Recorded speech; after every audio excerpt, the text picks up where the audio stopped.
Rusiyanın İR Air aviaşirkəti Rusiya uçuşlarda qiymət artımına hazırlaşır və aviaşirkətin bu xəbəri Azərbaycana səfər edən və ümumiyyətlə Azərbaycan bazarı üçün də əhəmiyyət daşıyır. Çünki İrkutskin İR Air aviaşirkəti Bakıdan Rusiyanın bir sıra şəhərlərinə birbaşa uçuşlar həyata keçirir. Şirkət paytaxt Bakıdan Moskva, Orenburg, Krasnoyarsk, Çilyabinsk, Nijnevartovsk və Perm şəhərlərinə birbaşa reyslər təklif edir. Bundan əlavə, sərnişinlər digər Rusiya şəhərlərinə də aviaşirkətin marşrut şəbəkəsi vasitəsilə tranzit uçuşlarla səfər edə bilirlər.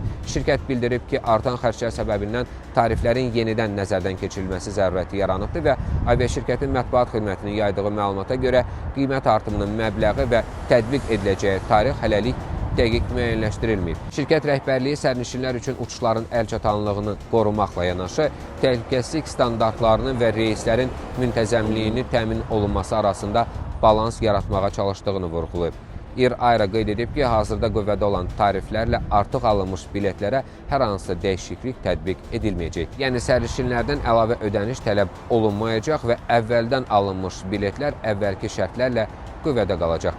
Ekspertlərin fikrincə, yanacaq qiymətinin artması aviaşirkətlərin əhəmiyyətli xərclərinə birbaşa təsir göstərdiyindən bu amil adətən aviabilet tariflərinin yüksəlməsinə səbəb olur. Bu baxımdan İR Air'ın mümkün qiymət düzəlişləri Bakıdan Rusiyaya səfər etməyi planlaşdıran sərnişinlərin xərclərinə də təsir göstərə bilər. Qeyd edim ki, bir müddət əvvəl Rusiyanın Federal Hava Nəqliyyatı Agentliyi ölkə aeroportlarının tələb olunan həcmdə aviasiya yanacağı ilə təmin olunduğunu açıqlamışdı və qurumun məlumatına görə yanacaq tədarükü ilə bağlı vəziyyət daimi nəzarət altında saxlanılır və hazırda hava limanlarının fəaliyyətinə təsir göstərə biləcək hər hansısa çatışmazlıq müşahidə olunmur. Bununla belə yanacağın bahalaşması aviaşirkətlərin xərclərini artırdığından İR Air yaxın dövrdə tarif siyasətində dəyişikliklər edə biləcəyini də istisna etmir və şirkət yekun qərar qəbul edildikdən sonra sərnişinlərə əlavə məlumat veriləcəyini də bildirib.